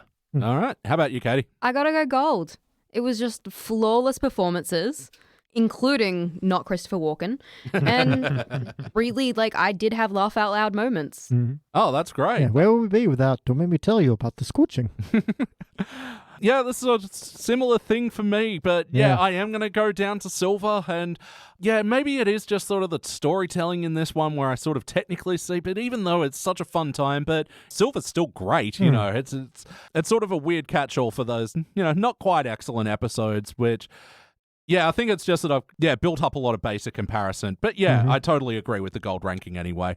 And it made my decision a lot easier. It's one of those things where intellectually I know I should probably go with the silver, but the heart wants what it wants. Yeah. And the guts too. And the heart guts. Yep. All right, and that's 2 golds and 2 silvers, but on this podcast we average up because we're nice, so this will be a dull gold. This will be, there's a few of them. This will be the 6th episode from Season 12 to get a dull gold. It'll be joining Treehouse of Horror 11, A Tale of Two Springfields, where the Who come to town. Worst episode ever, where comic book guy and Agnes Skinner hook up, and it's not a bad episode. Oh, God, it's great.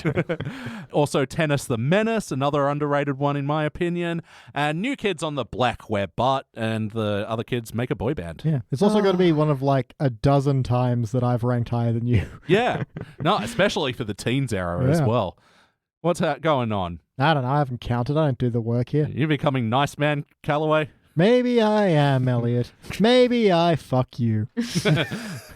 That's my dude. All right. Now we have done the teens era, so we are going to the classic era, and oh my God, I'm looking forward to this one. We're going to watch an episode called Marge on the Lamb. Who knows what this episode's about? Yes. Marge rides a lamb. You got it. I know. Its name is Fluffy, and it shears itself. Reference to the first episode we watched. All right, we'll be back.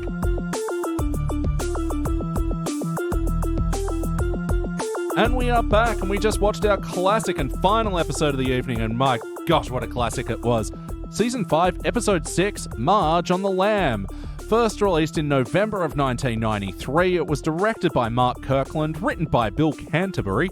In this episode, you should all know this one. This is the one where Marge and Ruth Powers hang out for a couple of nights of fun and excitement and a police chase. Hey, all, what do we think? Amazing. Yeah, so good. And the children are pink-cheeked and robust. What is this opening bit? Right! Oh! Yeah, it 100% feels like a reference I don't get, and yet I still kind of love it. I know it's a vague allusion to PBS, their public broadcasting service, which often does, donation drives. Oh, the drive I completely get. It's just this particular kind of slow talking, making kind of jokes that everyone's really reacting to, and the Simpsons are just dead, like, what the hell is going on? I also liked how his performance style was, I need to get louder, so I'll just get closer to the microphone for this part. Yeah. But I'll talk quieter. It's what we call NPR voice. And the uproarious laughter for all that. And he was reading from a notebook. Yeah. Yeah, it's weird for an episode this high-paced and exciting and where so much happens that it starts out with this utter crawl. Starts in classic Simpsons style, the Simpsons watching TV. That's it. And I do love the public broadcast show of like, Edward the Penitent, I'm really, really, really, really sorry. I'm afraid sorry's not going to cut it with this poop. Oh. Classic neck tug playlist.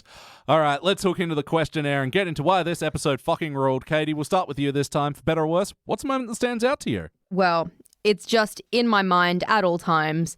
The ballet. That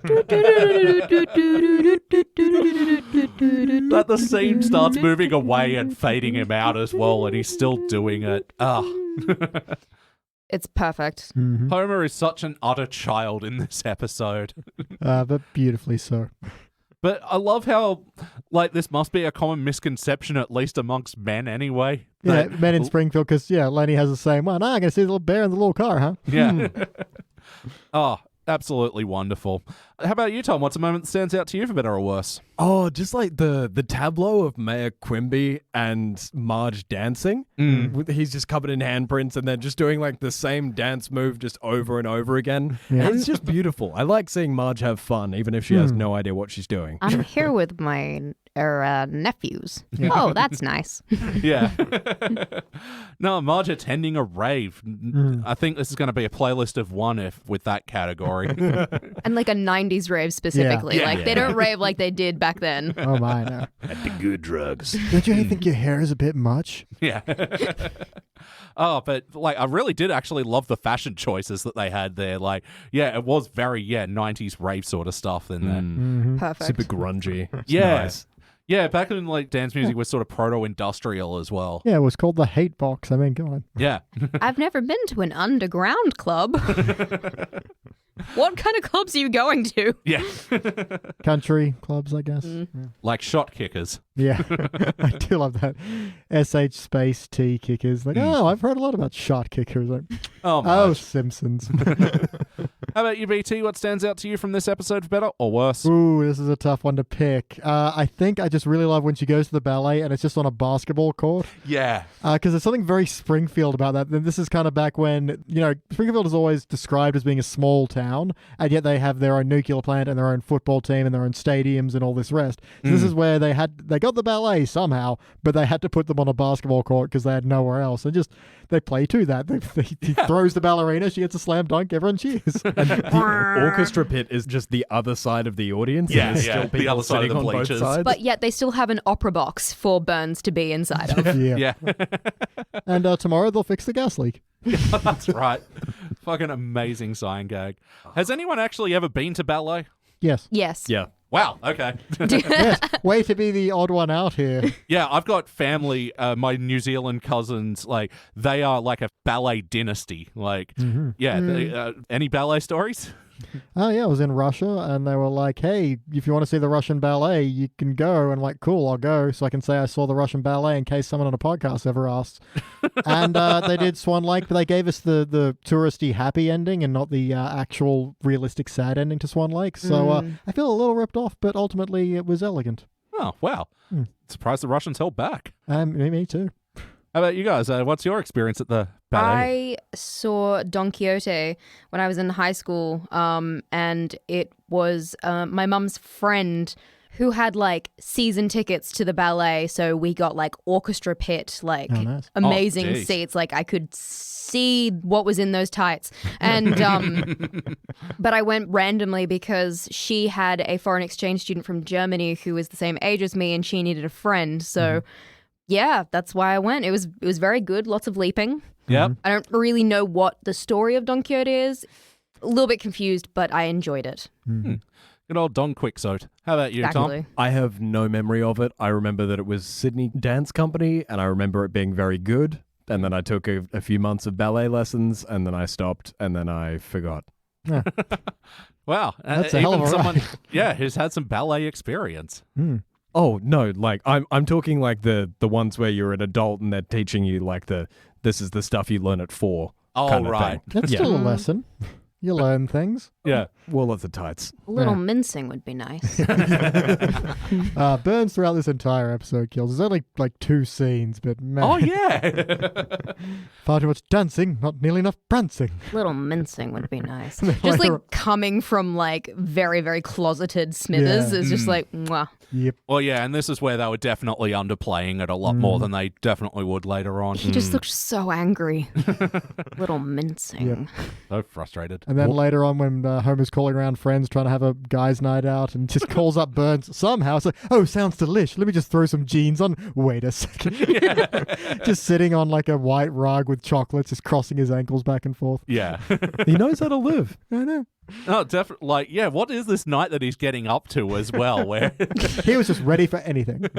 he's like been playing some records. He busted open a box of Love Heart shaped chocolates. And yet, when the right person called, it's like, hey, do you want to hit the town? He's like, fuck yeah. Yeah. No, absolutely. And yeah, and Lenny has a girlfriend in this as well. And Who's very mean to him. Lenny has a dom, actually. Yeah. Yeah, that might be a completely different scene given that context. Please don't tell anyone how I live. And God, what stood out to me from Better or Worse? Sticking together is just what good waffles do. I love this scene, how they lay it on so thick, every relatable friendship that she can see, and they repeat this phrase, stick together, stick together, stick together, and then when it comes Marge to recite this to Ruth, it's just, she gets cut off. Yeah. Just drives away, and apparently it's part of Kearney's routine to come by this diner out of town every day. And everyone was Southern. Yeah. And on the run. Like, It's that particular, desert town, somewhere west of Springfield. Kearney's going to have really thick calves. Oh, yeah. Yeah. he's saying he doesn't already. Is it? Yeah, he's a thick boy. Maybe, it's... It's all Yeah, muscle. It's just Yeah. all calf. That's double C thick, I assume. Yes. Yeah, dummy. Mm. Yes. West's so millennial. Wackiness. Was this a particularly wacky episode of The Simpsons? I mean, yeah, there's certainly moments of whack, but none of it feels like impossible other than, driving into the Grand Chasm and it being full of garbage and kissing solid waste. Mwah. Ew. Mwah. Ooh. Yeah. Like if 5's the baseline, this was like maybe a 6 of wacky, Mm-hmm. but everything else was just super connected. So Yeah. It was also like super plotted. Yeah. Like point A to point B storytelling rather yeah. than like Yeah, and even though it sort of branched into, Homer and Marge's and also, the kids in Lionel Hutz's night, it all sort of felt stems from the one point, yeah. Yeah. And speaking of which, you lucky ducks, you got a double dose of Hartman tonight. We got Troy McClure in the beginning and, Lionel Hutz in, one of his bigger roles in the Simpsons series run. Yeah. I mean, I think you mean Miguel Sanchez. Oh, yeah. Or AKA Dr. Nguyen or something. Nguyen Fon? Yeah. Nguyen Van something. Yeah, Van Fon. Yeah. I think. Yep. Oh, yeah, Homer's just resting his feet on the power sander while it's going. Yes. Oh, and also, it's in Revelations, people! That's pretty whack, right?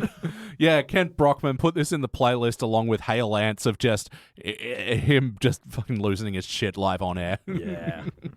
But the end car chase scene and all that sort of stuff, this is where we get a lot of our cartoony moments and a lot of the best animation moments as well. Like, especially when it comes morning, God, again, the skies look so glorious.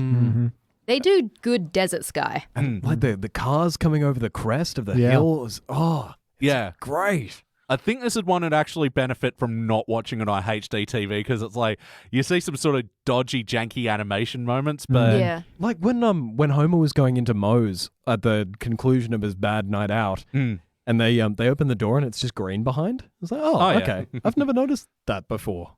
I actually noticed as well Ruth Power's tongue in one scene goes from red to yellow a couple of times. It's really weird. Just an odd colouring moment. Oh, and yeah, Marge as well, when there was a bit of ADR. I'm trying to remember when it was. Oh, yeah, she's reading the note from the fireman. I guess that's another wacky moment as well. Homer getting his arms caught in the vending machines. Or just the fireman being like, well, we're going to have to saw your arms off instead of just dismantle the vending machine. But the fact that they like really didn't look like firemen, they just looked like one guy was wearing a lab coat. Like they just looked like other workers. Who's the fire scientist? Yeah. Of course. Every fire crew has one, apparently. Figure out how this fire be doing. Vending technologist. Yeah. Homer, are you just holding the can? Your point being? I love how they reprise that your point being line with Marge as well. It's like, oh, my husband just used to sit around, eat, drink beer, and watch TV. Your point being? Yeah. Wonderful. Sorry, a bit of whack I will point out is when Homer gets stuck, both Lenny and Cal like, he's done for, run!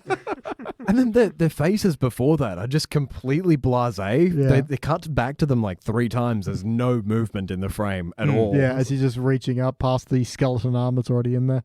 Holding a can of Fresca. Yeah, it's like, is that a reference I just don't get? Like, Fresca? I might be wrong, but I'm pretty sure it's a non-alcoholic beer. I don't think it, I don't know. Fresca. I think thought it was is. just really, really bad soda. Yeah, I thought it was like the AC Cola. Fresca seems like a soda water kind of thing. Yeah. Fresca is a grapefruit-flavored citrus soft drink created by a Coca-Cola company. Oh. Oh, am I thinking of Bresca? Maybe? Briska. That's coming up with a truck company. I don't think that's it. Bresca. We make trucks and non-alcoholic beers. You can Bresca, drive liquid it. drink. All right, anyway, whatever. The emotions of this episode. Like, this is a Marge friendship episode. It's Yeah. not your typical bumps, but what do you guys think of this? You get a lot of Golden Retriever Homer being abandoned, which is... It could come off as jerk-assy, but it just comes off as cute. Because, like, everyone, including the audience, is all like, yeah, go out, Marge. Have a good time. I love the kid. He's like... gathers the children together. It's like, how could you do this, Marge? How could you leave these children behind? They're like, yeah, go have a good time. So, man's best friend, my ass. Rock the Casbah. Yeah, I mean, he's never super duper jerky, which is, and I think, like you were saying, if anyone else thought that he was doing the right thing, then yeah, we wouldn't feel as much sort of like Well, the only one that bumps, gets but yeah. close is Kent Brockman, and he just goes so far off the deep end on that one. It's just, And then that very final bit, like, properly gets the misties going. Like when Homer's hanging out of the car with the megaphone. It's freaking gorgeous. He's sorry. He tried making gravy in the bathtub. I also just think Marge was like quite like emotionless most of the time throughout this. Like she was just so go with the flow with everything, like including the mayor just being at a rave. Like, in fact, one of my favorite things she said was like her internal monologue was like, I should say something reassuring and non-committal. And I'm like, is this the origin story of her? Because that's her catchphrase. Yeah, essentially. So it's like, okay, I can see. But then it was sort of lining up the dots. I was like, I can see that being reassuring and non-committal to everything Homer does throughout their entire marriage. Yeah, there are different pitches of that sound I can't do. And that's the reassuring but not a committal one. Oh, absolutely. And you really love seeing Marge get hers in this episode as well. And like, I don't know in the moment as well when Homer calls her up to tell her about the 2 vending machines, whether or not she believes him or she's just like, of course you did, you know? I think it's kind of erring on the side of course you did, just because like the absolute like dissatisfaction with her entire life, just like the deep slump. And then Patty and Selma are just there. Yeah. And I guess like it's set up in the episode that, normally they would just sit around TV, watch something, and it's like, oh, finally something exciting to do when Ruth presents that. And it's fun to see Marge get excited about this until it doesn't work out for her. But ultimately, does this feel like an episode of The Simpsons? I mean, just come on. Yeah. No, and especially Ruth Powers as well, her returning appearance from New Kid on the Block, and played by Pamela Reed. I know that name. Yeah, I think you'd most likely know her from Parks and Rec, where she played Leslie Knope's mum, Marlene Grieg's Nope. Oh. And she was also in Kindergarten Cop, apparently. Ah, Oh, I think that's she was right. Arnie's mum, apparently. No, she's like Arnie's partner. Partner. Like police partner, but not doing it partner. Right. Yeah. I think I got my notes mixed up where I wrote Kinder Cop Parks and Rec mom. Yep. It all makes sense. So that's the thing. I just take random words and I managed to somehow assemble them into a podcast. Beautiful. Yep. And I think that was all the guest stars. Oh, yes. And at the end, there was George Fenneman, who was the voiceover guy at the end doing the wrap-up. Dragnet bit. Yep. It's, classic American voice actor. Yeah. And also we get musical guests from Leslie Gore. Does anyone know who Leslie Gore is? Al Gore's niece. That's immediately where I thought I was like, another Gore? Yeah, She was the singer of Sunshine, Lollipops, and Rainbows and everything. It's Right. wonderful is what I feel when we're together. So really not Al Gore at all. No. Which I feel like I exclusively know the lyrics to that song from The Simpsons. Oh, definitely. And I do like how they bring it back when Wiggum's playing. That is his chase Yeah, music as exactly. well. Yeah, why is chase music going to be so intense? You want to relax, chill. Actually, good point. Like, you do want to be in control. Mm-hmm. Yeah, it felt like The Simpsons. This is The Simpsons we know and love. But yes or no, would you watch this episode again? 1,000,000%. Yeah. Yep, I'd be happy to go upstairs and do it right now. All right. Well, before we do that, we're going to figure out what playlist we'd put this in. What are some other episodes that pair nicely with this one? I'm actually thinking Marge and the Law, so pair this with where she becomes a cop. Oh, yeah. That works. I'd also kind of put this just sort of in the queer undertones of this. I can't remember his name, but the antique store Zap guy. Yeah. Yeah, John, yeah. Yeah, I'd like that, like Marge having friends with interesting people. Oh, absolutely. Well, yeah, just classic Lionel Hutz or Troy McClure episodes. Especially ones where one or two of them get a meaty part, like pair this with where Lionel Hutz is in charge of the Red Blazer Realty one. Yes. The truth and the truth. All right, but no episode is perfect, even one as good as this. So, BT, what would you like to change about it? I think you're wrong. This episode might be perfect. All right, Katie, what would you like to change? Yeah, literally, genuinely nothing. I would just like more. Yep. Tom? I feel like we could use like another, even just a couple of seconds on Mayor Quimby and Marge dancing, but I'm sure we can gift that for you. Yeah, thank I'll you. just get a loop going. that would be amazing. I've got a track I need to go under. Honestly, yeah, it's all good. It's all good. Can't fault it. Perhaps more of Wiggum's moonshine? Yeah. Or like that weird sex doll Yeah, that was the kind of anecdote? Like, what the was right that? way to do it as well. It was just enough for you to get really uncomfortable with it before they dropped it off. I thought that was Yeah. Also, he was swigging moonshine and then he went and drove Homer around. Like, Yeah. We only just started swinging moonshine. Assumingly. It's just wild, and you can really tell that this is from the early episodes because they can mention moonshine without cutting away to Cletus. Yeah, exactly. Yeah, we forgot to mention in the first one where it's like, are you making meth, Bart? No, you need to call Cletus for that. Actually gets him on the phone and the pig tries it. And Let's leave that behind. Stay here. Yeah, Stay with Bart. yeah. Bring me back. Stay present in the episode we just watched. We've got to stay street ready. Yeah, look, this is one of those episodes that just make me feel like such a dummy, and I absolutely love it. Like maybe speed up the start, but that's the point. Yeah, exactly. I mean, the rest of it is so quick and fluid. It's one of those weird episodes where I'm pre-writing down a joke, and then the joke happens, and I laugh anyway. Yeah. Even though I knew it was coming, and I'm writing it down. McCann's, my antique cans. Cans guy. I do like, and even the button on that took 50 cents to replace them and $2,000 in damage. Punitive damages, like $2,000. Marge just as well having a durry as well while this is going on. Exactly. I like that she's taken a little bit of that rebellious spirit as well. All right, well, that must mean it's time for final notes. Katie, have you got some final notes for us?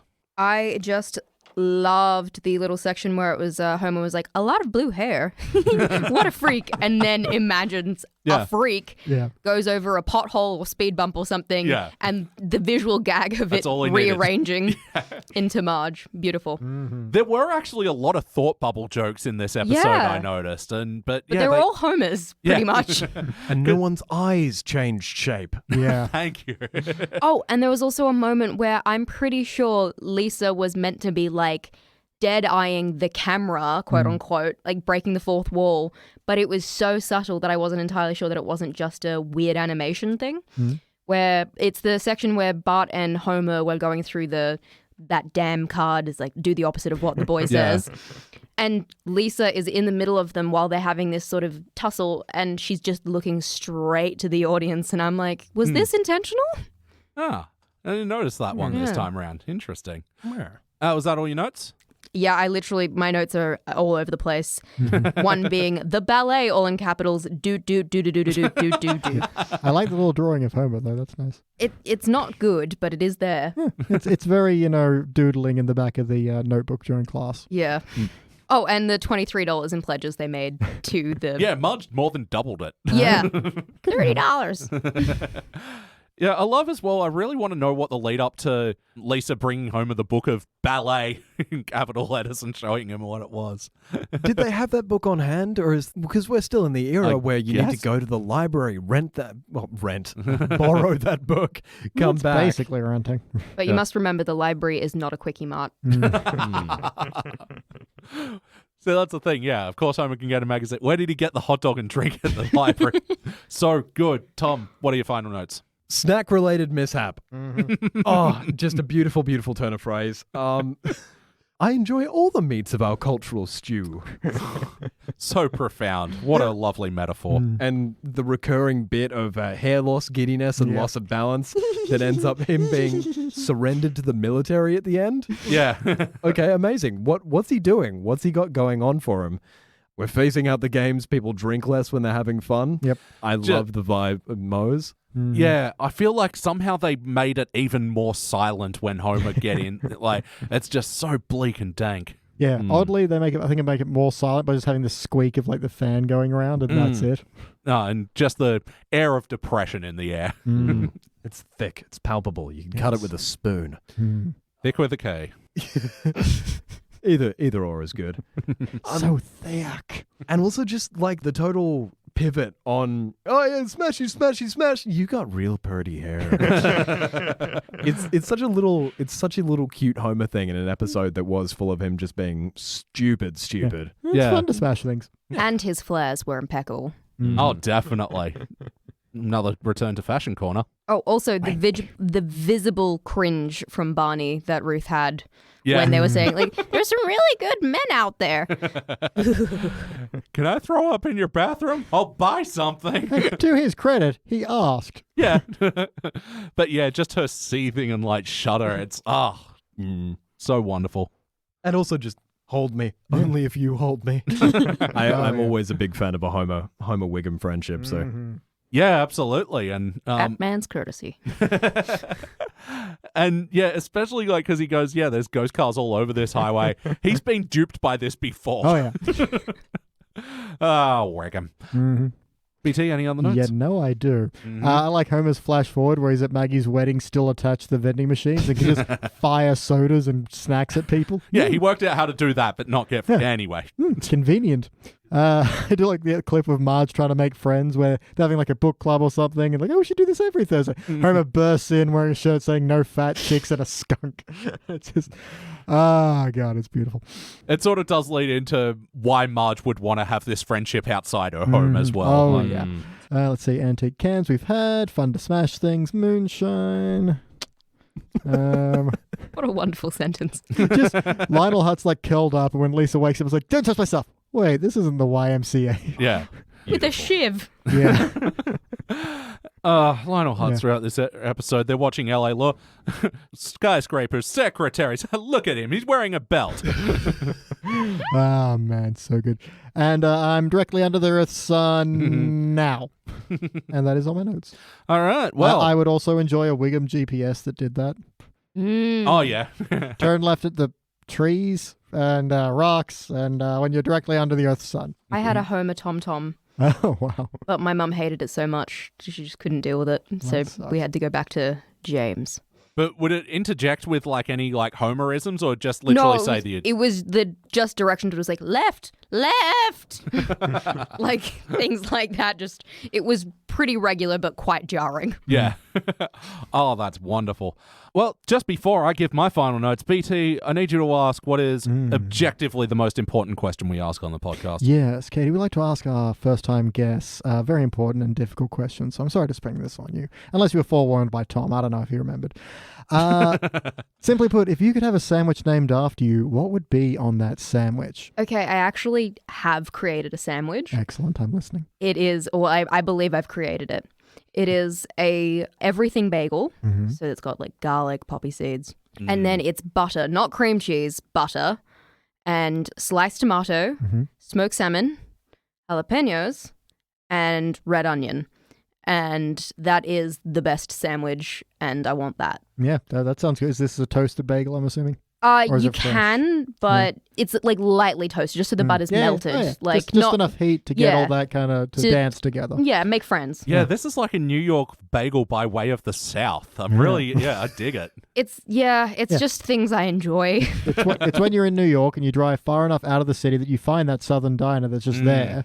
And you can get your Katie bagel. Salmon and jalapenos. It's so good, but smoked salmon specifically.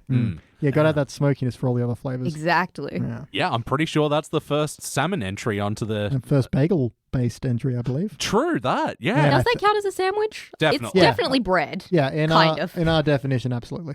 Yeah. Sandwich encompasses, bagels, sandwiches, focaccias, Yeah. burgers, hot It's dogs. the great equalizer of this planet. No matter where you go in the world, someone has made a sandwich-like essence. And in fact, people are largely sandwiches. We're all just bread with filling in the end. Yes. I stumbled upon this. This is like a fucking 5 or 10-year-old meme at this stage, but someone brought it up again because it was the anniversary of the time that someone wrote on Twitter, hey, can someone in this country hold a bit of bread to the ground? And he was in America and the other guy was in, I don't know, somewhere in Asia. And it's just so we can make an earth sandwich. Nice. And they did. Wholesome. So, I think it was wholemeal. damn it. All right, time for my final notes.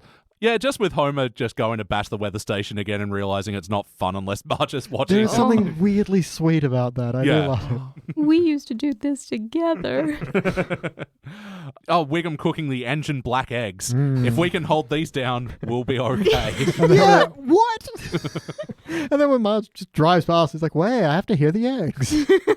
Such an odd bit. Actually, that was all my notes. We did pretty well on this one. All right, time to rank this thing. Katie, your turn to go first. I'm going to put it as a cubic zirconia top tier. It is God level.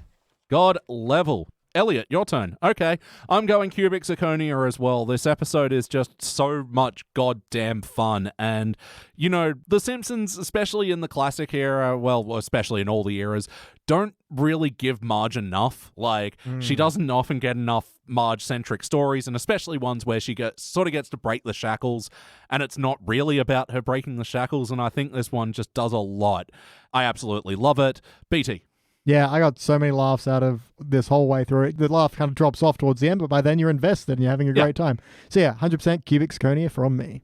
Tom, finish it off. Right there with you. I am cubic zirconia. If I'm writing notes on an episode and trying to judge it analytically and I still tear up at one of the last sequences, that's magic. That's freaking magic. All right, well, unanimous cubic zirconia. We are giving this episode the Simpsons Index Award for Outstanding Achievement in the Field of Excellence. Woo! It will be the 13th unanimous cubic zirconia from season 5. Wow. Which we only have one more episode left to review. And anyway, those other unanimous cubic zirconias were Homer's Barbershop Quartet, Cape Fear, Rosebud, Treehouse of Horror 4, Boy Scouts in the Hood, Last Temptation of Homer, the Mindy episode, Springfield, Dollar Pringfield, the casino one, Homer the Vigilante, Homer Loves Flanders, Burns' Air, Sweet Seymour Skinner's Badass Song, and The Boy Who Knew Too Much. Damn. Yeah. Solid. All solid. Yeah, season 5 was actually for a long time our on average best season. It got bumped down recently though because of our less than favorable review of Secrets of a Successful Marriage. But this might push it up. Who knows? Yeah, I don't run these statistics. All right, well that about does it for the Simpsons Index this week. Tom and Katie, thank you very much for joining us inside Quest Studios. Thank you for having us. Thank you. Absolutely. Have you guys got anything to plug? No, someone hire me, please. I'm an actor. Please do it. Actor for hire. And Ed Sheeran, I'm sorry, kind of. And yes, just a general apology to the entirety of the UK, who we went surprisingly hard on in We this didn't episode. mean to, it just happened. Tom, anything to plug? I hold all of those thoughts about the UK, so Oh, jeez. I'm not retracting that. I love you, Boris. No, I don't. I really don't. We assumed you Take did. it back. I don't have anything I can really talk about right now. That's right, you've got this mysterious thing that you're very excited about. Yeah, someday. Mystery. Check out King Arthur: A Knight's Tale. It's a game I'm in. It'll probably come out in about 6 months. All right. If you're listening to this in 6 months' time, you're golden. Yeah. Super golden. I play Sir Taegir. Yeah. I just talk like this quite a lot. Yes. Writing a note for 6 months. Call Tom regarding King Arthur game. Yes. And BT, we've launched a Patreon. We have indeed. Patreon.com/SideQuest Studios. This is the catch-all umbrella for all our shows, The Simpsons Index, Thrones of Game, and Pulp Fury Radio, where you can hear a certain Mr. Tom Burt in several episodes. That's right. Often played someone Alex. Yeah, for some reason, it ended up with 2 people called Alex. Didn't plan that, just happened. There's something about you, just Alexy. Yeah. I also changed the unnamed bartender's name Yeah. in Jazz Noir to Alex just to fit the theme. Yep. I noticed that. I read those credits. I saw what you did. Yeah. So, if you can subscribe to our Patreon, you can get a bonus podcast every week called Except When He's Not, where BT's reviewing the episodes of Simpsons that he missed when we were doing the Simpsons Index proper. Yeah. Ooh. But yeah, all the things, our stuff, Thrones of Game, Pulp Fury Radio, check all that good stuff out. But yeah, until then, Tom, thank you very much. Thank you. Thank you very much, Katie. Thank you. And thank you, BT. Sunshine, lollipops, and Rainbows every day. It's a good feeling. That's what I feel when we're together. That's my other Brighter note. Like, I love how than Homer's lucky depressed, but just gradually gets on board with it. So good. All right, and I've been your host, Elliot Jay O'Neill. That's all the mustard in the house. Thank you for listening to the Simpsons Index podcast, which is also an online spreadsheet available at thesimpsonsindex.com. You can chat to us online at facebook.com/thesimpsonsindex or at Simpsons Index on Twitter or Instagram. Now, there's no bonus scenes for this episode, so we'll catch you next week.